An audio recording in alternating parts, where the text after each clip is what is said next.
Hello, everyone. Thank you for hopping on. Ramona Notariani here, coming to you from Southwest Florida, USA. Today, we are going to be talking about how your self-talk may be sabotaging your ability to succeed.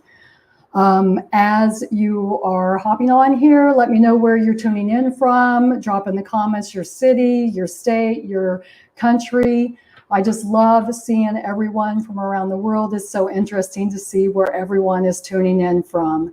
So let me know if you're watching this on replay or on live, and listen, if you're watching me for the first time, let me know in the comments below so I can welcome you.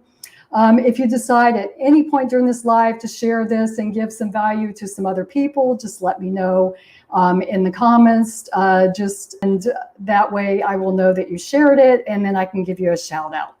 So yesterday was my first day back in the gym, working out for a long time.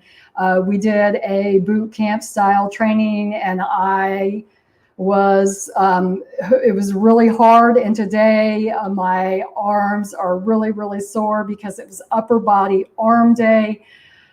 So man, I cannot believe how sore my arms today, but it felt really good to be back at the gym. But as they say, no pain, no gain, right?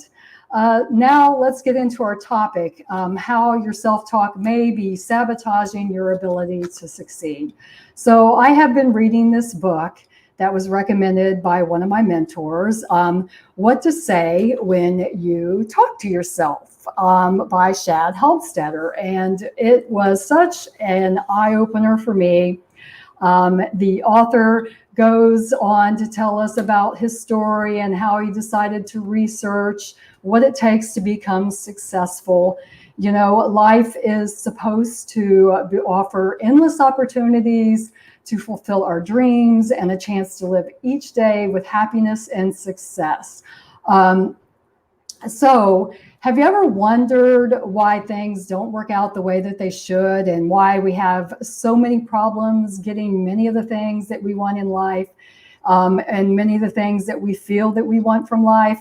Why are some people happier and perhaps more productive than others? Have you ever wondered that?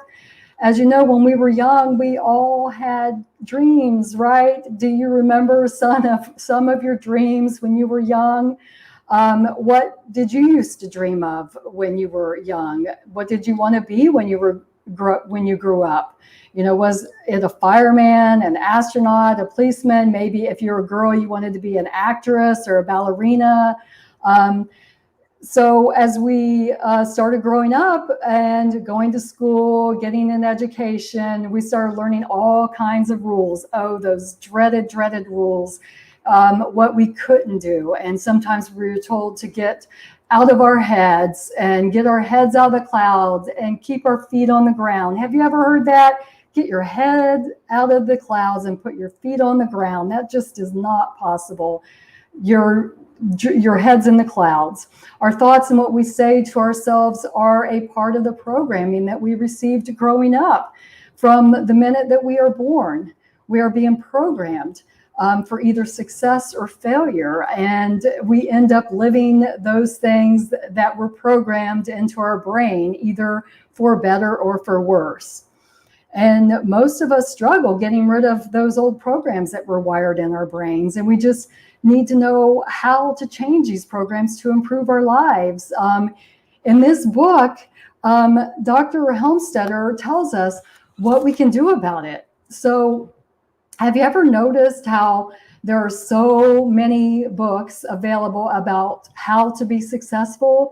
And did you know that only a small percentage of people that read and follow those books actually get the success that is outlined in those books? Or maybe it works for a while and then all the newness it wears off and it doesn't work anymore. Has that happened? Have you ever wondered why that happens? Well, actually, the problem is not the books. It's not the seminars you attend or the motivational talks that you hear about. as you've heard, and it's in the Bible, as a man thinketh, so is he. And it's because we will become what we think about the most, and our success or failure in anything all depends on our programming, what we accept from others and what we say when we talk to ourselves. So during the first 18 years, even if we did grow up in a relatively positive environment with, very good parents who are very career driven and positive, we were told no, or what we could not do, or what does not work so many times when we were growing up. And if we did live in if we did live in a positive environment, what about those people that have been in a negative environment? Maybe you are one of those people that grew up in a negative environment. You were mistreated, maybe you were abandoned, abused, your parents left you or stranded you. I bet their programming was more negative, the people that lived in those type of environments. So do you see where this is going? So it would be harder for those people to get all those negative things programming out of their head. So what is the answer? Well, that I'm going to leave up to you to find out. You will have to read the book. So listen, my friends, that is what I wanted to cover today. So how your self-talk may be sabotaging your ability to succeed, and what to say when you talk to yourself. I highly recommend reading this book. It's by Shad Helmstetter, and it will literally change your life and the way that you think about things. So thank you again so much for tuning in. If you decide to share this with some others so that they can learn about how their self-talk may be sabotaging their success, let me know in the comments that you shared it so I can give you a shout out. Listen, if you want to continue the conversation or have any questions about the book or anything else that I shared today, just reach out to me and send me a private message. So feel free to shoot me a direct message, and I promise I will get back to you. Hey, listen, if you want to get more insight and resources about what I'm doing, send me a private message and we will connect there. So, and chat.